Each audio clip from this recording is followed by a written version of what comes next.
Au fond, j'avais pas envie de vivre le reste de ma vie avec le souvenir d'hommes, de femmes, d'enfants qui seraient morts écrasés contre le portail fermé de l'ambassade.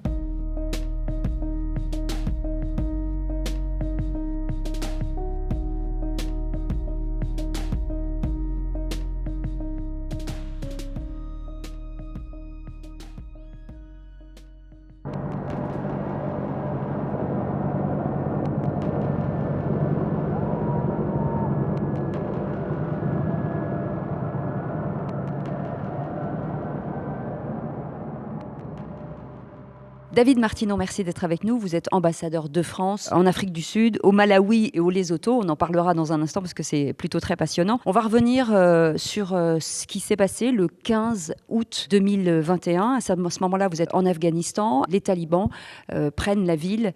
Vous êtes ambassadeur. C'est un événement historique. À quel moment vous avez senti que les choses allaient bouger ? J'ai senti malheureusement que ce serait le scénario le plus probable, à peu près 18 mois avant, quand les Américains ont signé avec les talibans un accord qu'ils ont présenté comme un accord de paix et qui était en fait un accord de retrait en sécurité pour les troupes américaines. Et à partir de ce moment-là, le scénario le plus probable, ce serait celui d'une victoire rapide et complète des talibans en Afghanistan. Dans ces conditions-là, il faudrait fermer l'ambassade, je voulais laisser personne derrière. Dans votre rôle d'ambassadeur, vous avez pris une décision assez intéressante, c'est de tout filmer. La séquence est historique, ça sortait un petit peu de votre rôle et vous avez anticipé quelque chose qui nous permet aujourd'hui de voir un documentaire qui est passionnant puisqu'on vit la chose à l'intérieur. On vous a donné l'autorisation, vous avez pris finalement des directives tout seul. C'est quoi ? Comment ça se passe ? Alors, j'ai pas demandé l'autorisation. Mais à Kaboul, à l'ambassade, j'avais un collaborateur afghan qui était un documentariste, qui a été formé par des documentaristes français. Et pendant les 3 ans qui ont précédé ce moment que vous avez décrit, de la chute de Kaboul, je lui ai laissé une certaine liberté de filmer un peu notre vie, parce que je pensais que c'était intéressant de documenter ce que nous faisions. Ce que l'on voit dans le film, c'est d'ailleurs qu'au fur et à mesure qu'on se rapproche de cette échéance dramatique, les archives filmées sont de plus en plus pertinentes en réalité. Ouais. J'ai voulu faire ça parce que je pensais que c'était utile, encore une fois, de notarier, de montrer ce qu'on avait fait. Par ailleurs, je voulais rendre hommage au travail de toute cette équipe.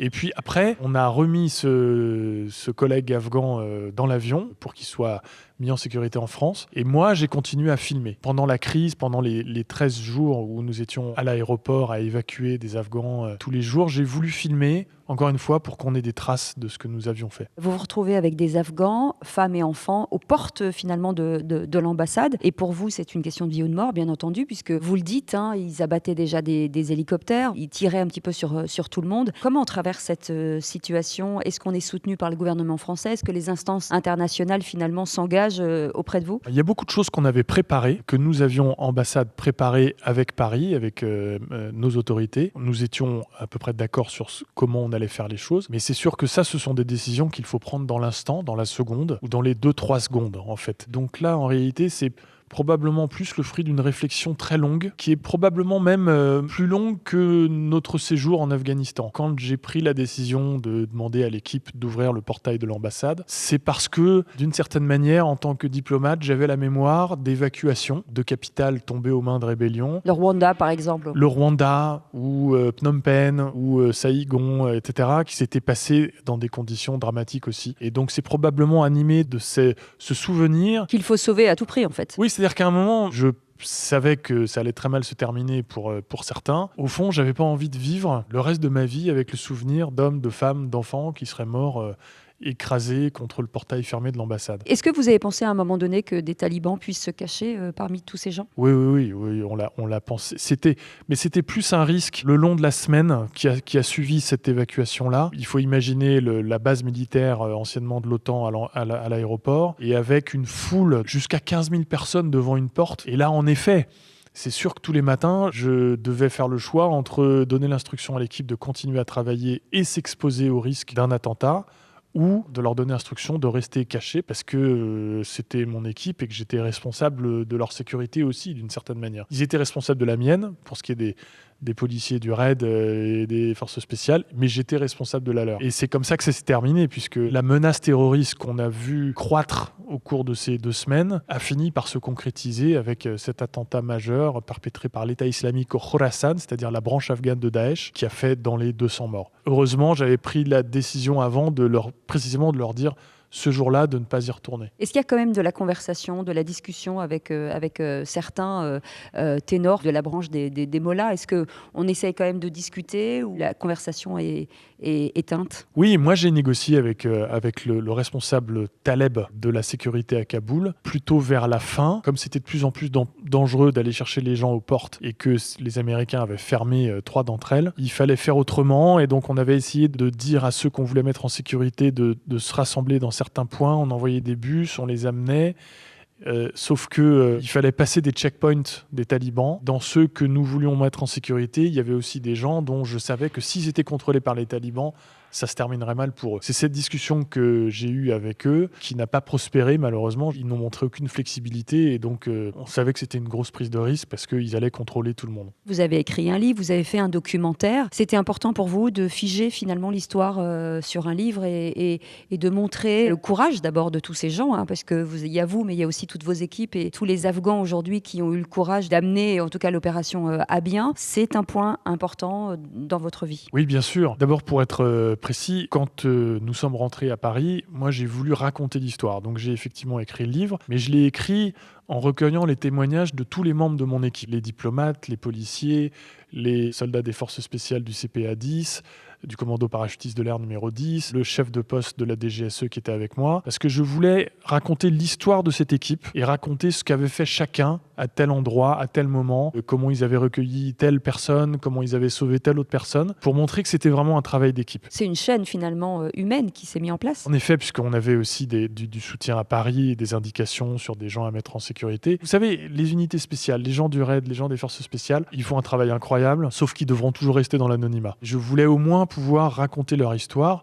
en ne donnant que leur prénom. Mais au moins, eux, ils se reconnaissent, leur famille se reconnaissent, leurs collègues au RAID ou au CPA 10 se reconnaissent. Ça, c'était vraiment très important. Après, le film, le fait est que Fédération et Smith en face, les 2 sociétés de production, ont voulu en tirer un film à partir de ce livre. Et effectivement, je leur ai donné accès à ces images qui sont exclusives. C'était des images que personne n'a vues. Les images qu'on voit en général, c'est plutôt des images de l'extérieur. Ce sont des images de l'intérieur d'une ambassade qui montrent comment on travaille pour préparer ce moment qu'on voit venir. Est-ce que ça a changé quelque chose dans votre statut d'ambassadeur en Afrique du Sud, par exemple? Est-ce que vous vous élargissez un petit peu sur des sujets maintenant d'avoir vécu ce moment incroyable? J'insiste toujours sur le fait que ce que nous avons fait, c'était une opération diplomatique. C'était totalement une opération diplomatique appuyée par l'armée, mais avec le concours de la police qui était sous mon autorité directe, la DGSE, etc. Sortir des Français, sortir des gens qu'on veut protéger, c'est une opération diplomatique. Je continue mon travail diplomatique. C'est sûr que les conditions sont plus favorables, même si l'Afrique du Sud est probablement le pays en paix qui compte le plus grand nombre d'homicides par an et par habitant. Mais c'est sûr que les conditions de vie sont quand même très différentes et que je peux faire beaucoup plus de choses. Je peux me déplacer beaucoup plus facilement qu'en Afghanistan. Et comme vous l'avez dit, je couvre par ailleurs 2 autres pays qui sont la République du Malawi et le Royaume du Lesotho. Votre rôle, c'est quoi sur place? La relation avec la France, comment aujourd'hui, avec l'Afrique du Sud et finalement ces 2 pays? C'est un pays qu'on connaît bien, l'Afrique du Sud en France, avec lesquels on travaille beaucoup. C'est quoi les relations? Est-ce que les relations sont friendly, j'ai envie de dire, amicales? Les relations sont amicales, elles sont partenariales et amicales. L'Afrique du Sud reste l'économie la plus développée du continent africain, la plus diversifiée et surtout, c'est une démocratie avancée avec probablement la constitution la plus sophistiquée au monde en termes de protection des droits nouveaux, donc les droits des femmes, les droits des minorités sexuelles, les droits des personnes handicapées. Tout ça est déjà protégé dans la Constitution. Le Malawi et le Lesotho sont des monarchies? Alors, le Lesotho est une monarchie constitutionnelle, le Malawi est une république, mais les 2 sont des démocraties qui progressent. Ce sont des démocraties qui s'affermissent à chaque alternance. Et c'est très important parce que ce sont des pays qui sont pauvres. Le Malawi est un pays